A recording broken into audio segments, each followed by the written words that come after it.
नमस्कार। कैसे आप लोग? उम्मीद करता हूँ कि सब लोग अच्छे होंगे। इससे पहले का मेरा वीडियो आप लोगों ने देखा होगा एक्सपोर्ट इंपोर्ट बिजनेस के बारे में।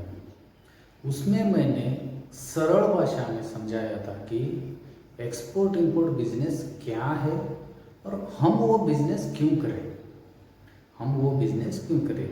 मैंने सरल भाषा में समझाया था और उसमें मैंने ये भी बताया था कि ये एक्सपोर्ट इंपोर्ट बिजनेस करने के लिए आगे के स्टेप जैसे कि लाइसेंस डॉक्यूमेंट्स क्या क्या चाहिए, बायर को कैसे ढूंढे हम लोग, क्योंकि ऑनलाइन का बायर रहता है, पूरा दुनिया का बायर रहता है, कौन सा देश में हम लोग कौन सा प्रोडक्ट भेजें और अच्छा प्रॉफिट कमाएं।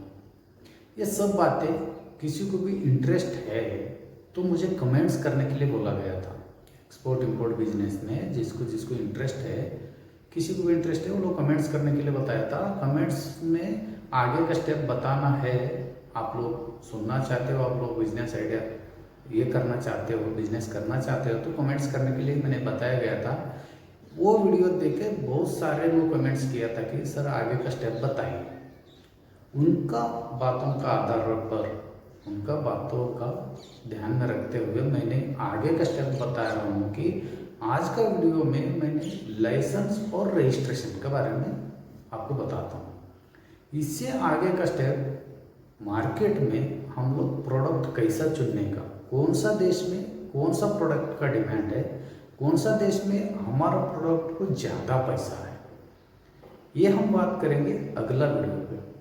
आज का वीडियो में हम लोग कंपनी कैसे सेटअप करना और लाइसेंस कौन सा लगता है और रजिस्ट्रेशन का बारे में हम आज का वीडियो में डिस्कस करेंगे। कोई भी जो मेरा भाई जो इससे पहले जो मेरा वीडियो नहीं देखा हो, एक्सपोर्ट इंपोर्ट बिजनेस क्या है और हम क्यों करें, नहीं देखा हो तो वो वीडियो का लिंक मैंने डिस्क्रिप्शन में दे रहा हूँ। प्लीज़ आप लोग वो वीडियो को देखिए, क्योंकि आप वो वीडियो देखोगे तो ये वीडियो आपको समझ में आ जाएगा। ठीक है, जब तक एक्सपोर्ट इंपोर्ट क्या है, हम क्यों करें, ये आप नहीं समझोगे तो ये वीडियो आपको समझ में नहीं आएगा। इसलिए आप लोगों से रिक्वेस्ट है, मैं डिस्क्रिप्शन में लिंक देता हूँ, आप लोग प्लीज़ वो वीडियो देखिए, उसके बाद ये वीडियो देखिए। ठीक है, मैं आप लोगों का टाइम वेस्ट करना नहीं चाहता हूँ। आज का जो बिजनेस जो एक्सपोर्ट इंपोर्ट का जो बिजनेस है उसके बारे में हम लोग लाइसेंस और रजिस्ट्रेशन के बारे में आज बात करेंगे। उससे पहले आप लोगों से एक विनती है, तो ये वीडियो को लाइक शेयर और सब्सक्राइब करना मत भूलिए। ठीक है, जो आज का वीडियो में पहले हम स्टेप बाय स्टेप जाएंगे जो कंपनी का जो सेटअप करना। ठीक है, और कंपनी के सेटअप की बात करूंगा तो उससे पहले वो डॉक्यूमेंट में आ जाता है जो कंपनी का नेम और कंपनी का रजिस्ट्रेशन कैसा करें। ठीक है, कंपनी का पहले नाम रखने का, एग्जाम्पल के तौर पर बता रहा हूँ मैं, ऐसे कोई नाम है, मैं एग्जाम्पल बता रहा हूँ कि समझ लो आपका नाम राम है। ठीक है, राम है तो एक्सपोर्ट इंपोर्ट का भाषा में उसमें बताया जाता है आपका नाम के सामने एक्सपोर्टर रख दो या एक्जिम कर रख दो या ओवरसीज रख दो। ठीक है, क्योंकि एग्जाम्पल में राम आपका नाम है, उसका सामने आप एक्सपोर्टर रख सकते हो, रामा एक्सपोर्टर, रामा एक्सिम्स या रामा ओवरसीज, कुछ भी रख सकते हैं। ठीक है, आप पहले कंपनी का नाम चूज करें जो आपका जो ऐसा है। ठीक है, आपको जो अच्छा लगता है वो नाम चूज करिए। उसके बाद कंपनी का रजिस्ट्रेशन करें, ऑनलाइन में जाके कंपनी का रजिस्ट्रेशन करें। क्लियर है, ये हो गया कंपनी का नाम रखना और कंपनी का रजिस्ट्रेशन करना। और आपका नाम के सामने किसी को भी मतलब ये नाम देखेगा, जैसे रामा एक्सपोर्टर, रामा एक्जिम्स, रामा ओवरसीज, ये देखेगा तो दूर से सबको पता चल जाएगा यार ये एक्सपोर्ट इंपोर्ट का बिजनेस करता है। क्लियर है यहाँ तक?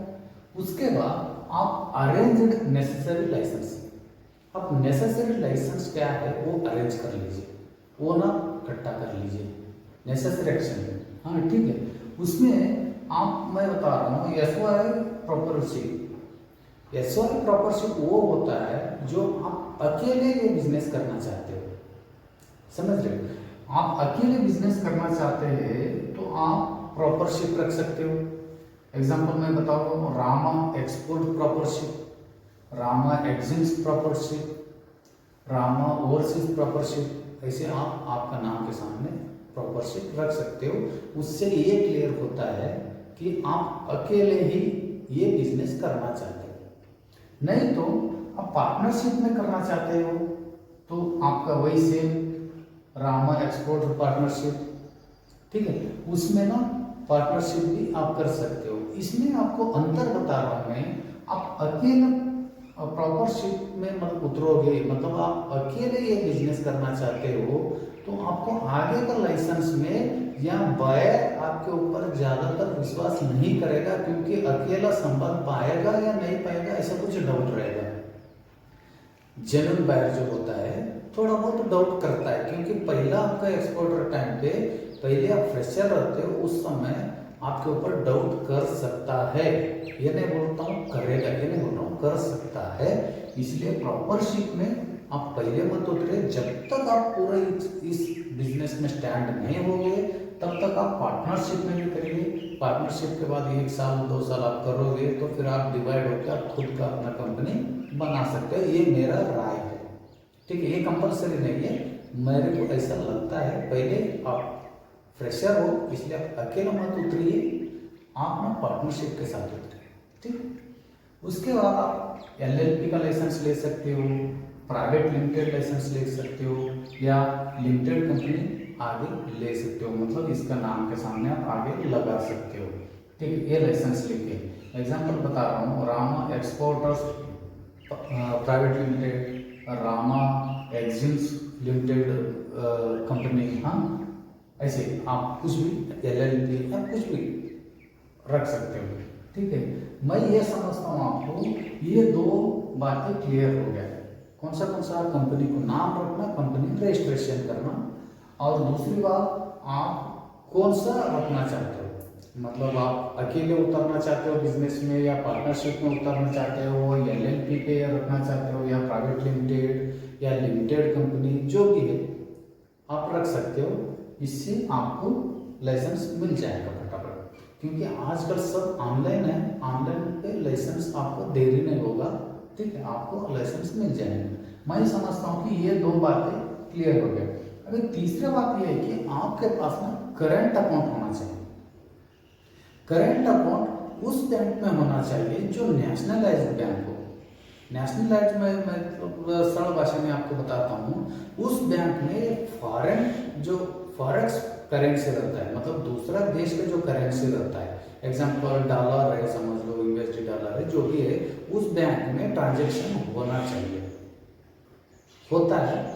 एग्जांपल बता रहा हूँ आपको, SBI, HDFC, ICICI, ये सब ना नेशनलाइज्ड बैंक है, इसमें होता है। क्योंकि करंट अकाउंट ऐसे ही बैंक में क्यों होना चाहिए मैं बता रहा हूँ आपको। समझ लो आपका बायर ने पैसा भेज दिया आपका अकाउंट में, क्योंकि वो डॉलर के हिसाब से, उनका देश के हिसाब से पैसा रहता है, ठीक है, डॉलर, यूरो, जो भी है, जिस देश में भी आप भेज रहे हो उसके हिसाब से पैसा रहता है, क्योंकि वो पैसा रुपया में नहीं रहता है, दूसरा देश में दूसरा करेंसी चलता है।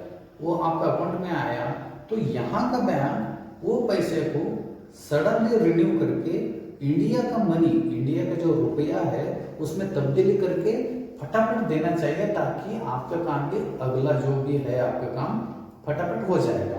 जब ये बैंक छोड़ के आप दूसरा बैंक में अकाउंट खोलोगे, करंट अकाउंट खोल सकते हो, खोलोगे तो उसमें ये प्रॉब्लम हो सकता है आपके साथ, जो बायर ने आपका अकाउंट में पैसा भेजा वो बैंक समझ लो वो फॉरेक्स सिस्टम का नहीं है, फॉरेक्स मनी ट्रांसफर नहीं करता है, जो भी ट्रांजैक्शन नहीं करता है, वो नेशनलाइज्ड बैंक नहीं है, तो वहां पे आपका पेमेंट का देरी हो सकता है। कैसे कि वो बैंक क्या करता है, ये बैंक को वो पैसा भेजता है, ये बैंक से इंडियन मनी में कन्वर्ट होकर फिर वो उस बैंक में जाएगा, उस बैंक से फिर आपका अकाउंट में आएगा, इसमें ना टाइम लग सकता है। इसलिए आपका जो भी मनी का प्रोसीजर है, जो भी आपका पैसा का प्रोसीजर है, सरल में होना चाहिए।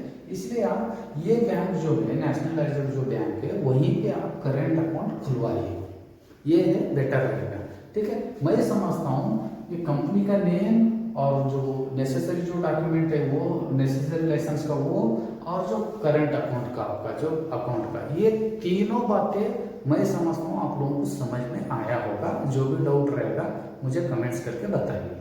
ठीक है, नहीं तो वीडियो बहुत लंबा हो जाएगा, शायद आप लोगों को बोर हो सकता है।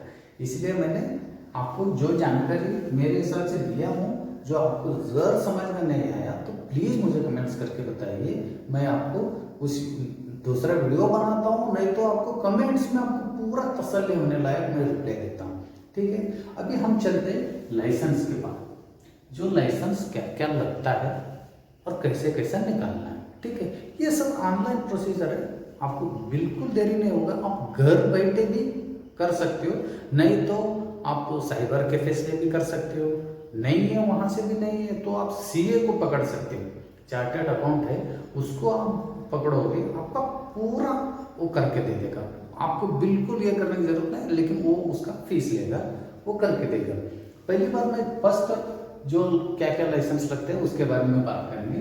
पहले ये कि जीएसटी तो आपको मालूम है, लेकिन मैंने पहले वीडियो में ये बात बताया था, शायद आप लोगों को याद होगा कि एक्सपोर्ट इंपोर्ट बिजनेस में जीएसटी का पैसा रिफंडेबल होता है, लेकिन जीएसटी का लाइसेंस तो लगेगा। जो इसमें फायदा ये है, जो जीएसटी का जो पैसा कटता है, ऐसा कोई भी बिजनेस नहीं है जो जीएसटी का पैसा कटता है वो रिफंडेबल होता है, मतलब रिटर्न मिलता है, कोई भी ऐसा दुनिया में ऐसा कोई बिजनेस नहीं। लेकिन एक्सपोर्ट इंपोर्ट बिजनेस में पैसा कटता है जीएसटी, लेकिन वो पैसा आपको रिटर्न मिलेगा साल में एक बार, या 3 महीना पकड़ लो, या 6 महीना पकड़ लो, या 1 साल में पकड़ लो। जितना भी आपका जीएसटी कटा है, जितना बार भी आपने प्रोडक्ट भेजा है, जितना बार भी आपने इनवॉइस प्रोड्यूस किया, वो इनवॉइस पे आपका जीएसटी परसेंटेज रहेगा, चालान पे जीएसटी परसेंटेज रहेगा, वो जितना हिसाब से जो कटा है वो पैसा सब रिफंडेबल होगा। क्लियर है, सब रिफंडेबल होगा, सब आपको रिटर्न मिलेगा, लेकिन इसके लिए आपको जीएसटी लाइसेंस भी लेना जरूरी है, तभी तो वो पैसा आपको रिफंड मिलेगा, तभी तो वो पैसा आपका इनवॉइस से पैसा कटेगा, पहले वो बाद में मिलेगा। इसलिए जीएसटी लाइसेंस कंपलसरी है। जीएसटी मतलब गुड्स सर्विस टैक्स, वो ऑनलाइन ही होता है, ऑनलाइन आप निकाल सकते हो। ठीक है, ऐसे बहुत सारे ब्रोकर भी घूमते रहते हैं, ऑनलाइन लाइसेंस ये सब निकालने वाले, उनको भी आप मिल सकते हो। मैं तो रेकमेंड करूँगा कि एक सीए को आपने पकड़ लिया ना, मैंने जितना सारे लाइसेंस बताऊंगा ना, वो सब लाइसेंस आपको घर बैठे वो दे देगा, उसका जो फीस है वो बात अलग है। ठीक है, अभी नेक्स्ट लाइसेंस है आईईसी। आईईसी मतलब import export code. Import export code ये एक लाइसेंस वो होता है, ये लाइसेंस आप डीजीएफटी एक पोर्टल है, dgft.gov मतलब गवर्नमेंट.in, ये पोर्टल में जाके आप घर बैठे आपका मोबाइल से भी अप्लाई कर सकते हो। आपका आधार कार्ड पैन कार्ड अपलोड करने के लिए बोलेगा, आप आधार कार्ड पैन कार्ड अपलोड कीजिए, उसका फीस है 500 रुपये। उससे पहले ये सब कंपनी का नाम आपके पास होना चाहिए, जगह लोकेशन सब होना चाहिए, क्योंकि उस कॉलम पे उस फॉर्म पे ये सब मांगेगा, ये सब फिलअप करिए, ईजी है, वैसे कुछ नहीं है, मगजमारी नहीं है, ये सब डिटेल भर दीजिए और 500 रुपये आपका फीस मांगेगा। ऑनलाइन 500 रुपये फीस, 500 रुपये है, पहले ज़्यादा था, अभी 500 रुपये हो गया। ठीक है, पहले 2500 रुपये था, अभी 500 रुपये हुआ। 500 रुपये जो पैसा पेड कर दीजिए, आपको सक्सेसफुल का एक एक्नॉलेजमेंट आएगा और 2 या 3 दिन में आपको आईएससी कोड सर्टिफिकेट मिल जाएगा। ये आने के बाद आप बिल्कुल रेडी हो तो कोई भी देश में मटेरियल भेजने के लिए या मटेरियल मंगाने के लिए। आईएससी कोड आने के बाद मैं मटेरियल भेजने के लिए तो मैं रेकमेंड नहीं करूँगा, लेकिन कोई भी देश से सिर्फ आपके पास जीएसटी आईएससी ये 2 ही लाइसेंस है ना, ये 2 ही लाइसेंस रहेगा तो आप दुनिया का कोई भी देश से आप कोई भी मटेरियल मंगवा सकते हो। लेकिन भेजने के लिए आपको और एक लाइसेंस लगेगा, आरसीएमसी। आरसीएमसी का फुल फॉर्म है रजिस्ट्रेशन कम मेंबरशिप सर्टिफिकेट। रजिस्ट्रेशन कम मेंबरशिप सर्टिफिकेट, इसको आरसीएमसी बोलता है। वो मेंबरशिप वो है जो एक्सपोर्ट इंपोर्ट का जो कमेटी रहता है, वो कमेटी का आप मेंबर बन जाओगे। मेंबर का मतलब ये है, आपने जो आईसी है आपके पास, आरसीएमसी भी है, तो आप यहाँ का जो भी प्रोडक्ट कोई भी देश में भेजने के लिए तैयार हो जाते हो। मतलब आपको कोई नहीं पूछेगा, कोई नहीं रोकेगा।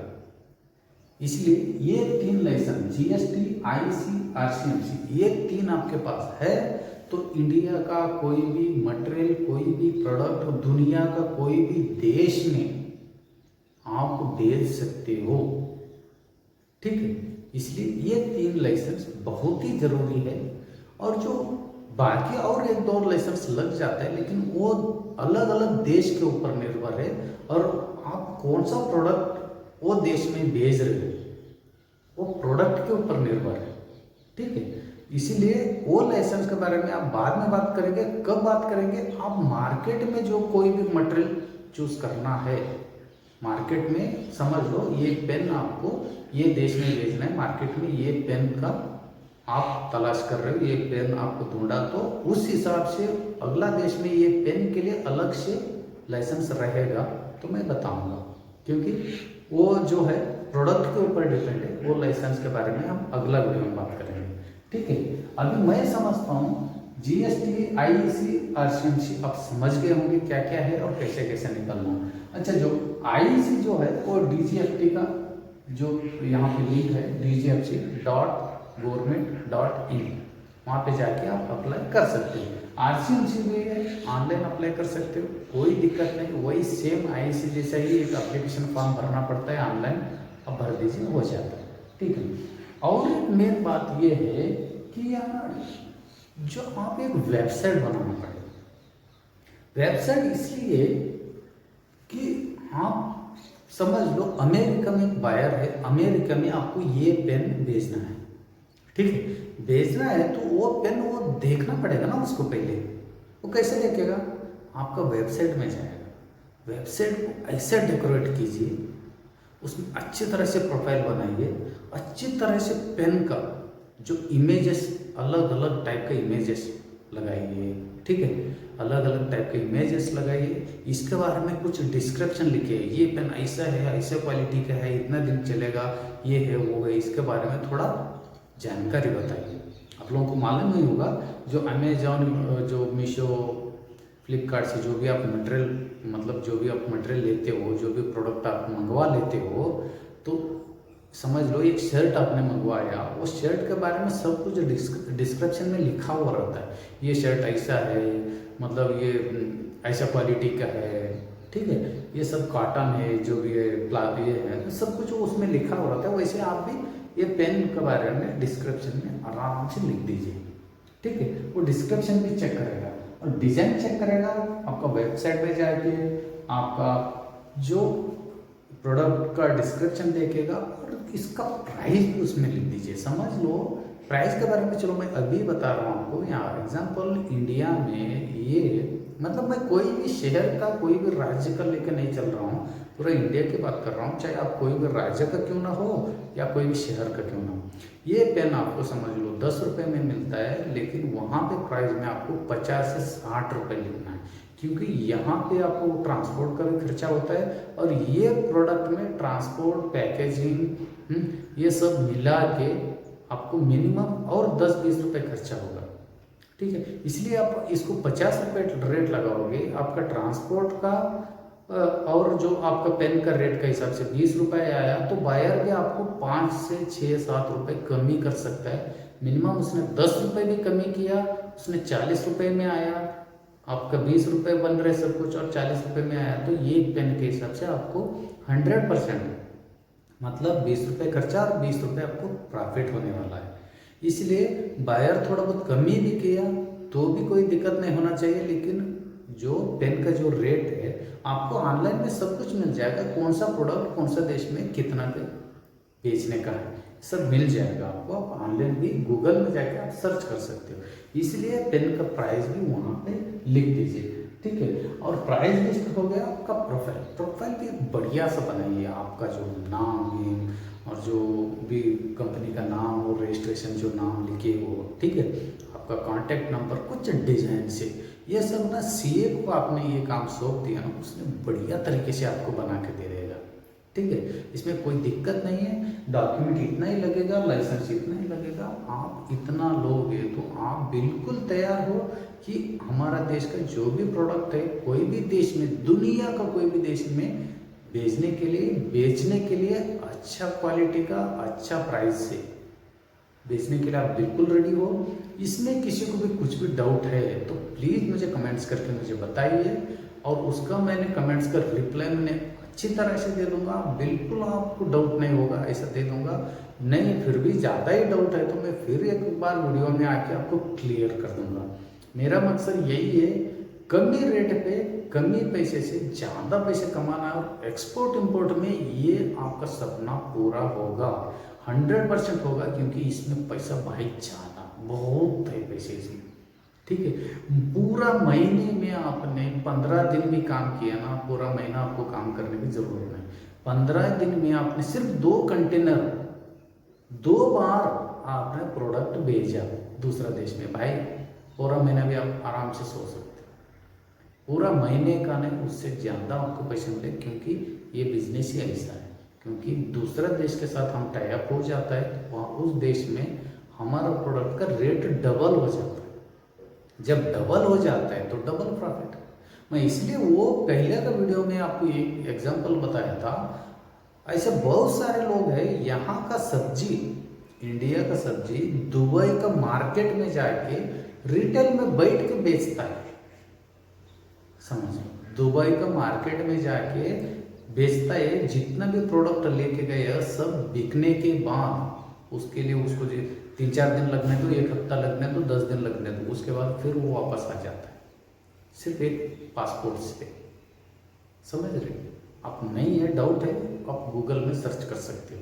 तो समझ लो वो लोग क्यों बेचता है। इंडिया में भी बेच सकते थे ना। एग्जाम्पल, ये पेन इंडिया में लेके, समझ लो मैं मुंबई से ये पेन लेके कोई गांव में, मुंबई से समझ लो 10 रुपये में लिया, गांव में मुश्किल से 15 रुपये में बिकेगा। लेकिन यही पेन मैंने दुबई में जाके बेचूंगा तो ये पेन का रेट मिनिमम 30 रुपये तो आएगा। 10 रुपये मेरा पेन का खर्चा, 10 रुपये का चलो खाने पीने का, आने जाने का ट्रांसपोर्ट का खर्चा, और 10 रुपये मेरा प्रॉफिट अलग से। एक ही बार वो लोग कंटेनर में जाके जो सब्जी ले जाके बेचता है ना, एक ही बार वापस आते समय मिनिमम 80,000 से 1 लाख रुपए प्रॉफिट। इन्वेस्टमेंट की नहीं बता रहा हूँ, इतना लेके आएगा एक बार जाके आएगा। ऐसे 2 बार भी 1 महीने में गया तो भाई 2-3 लाख रुपए कहीं नहीं गए।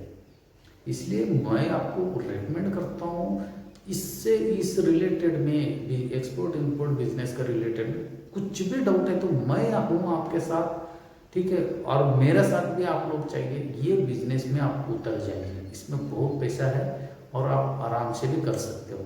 ठीक है दोस्तों, मुझे ये बताइए ये वीडियो आप लोगों को कैसा लगा। कुछ भी डाउट है मुझे कमेंट्स में लिख के बताइए। मैं फिर मिलता हूँ आप लोगों से अगला वीडियो के साथ, एक यूनिक बिजनेस आइडिया के साथ। और इसके आगे का स्टेप भी आपको चाहिए, मतलब आगे का जानकारी भी आपको चाहिए तो प्लीज़ मुझे कमेंट्स में बताइएगा। और मैं अगला वीडियो में इसका आगे का प्रोसीजर क्या है, आगे का स्टेप क्या है, कैसा मटेरियल मार्केट में ढूंढना, फाइंड आउट करना, और वो मटेरियल कौन सा देश में भेजना, और वो देश का बायर को कैसे ढूंढना, ये सब चीज़ के बारे में अगला वीडियो में हम डिस्कस करेंगे। तब तक के लिए धन्यवाद और खुश रहिए।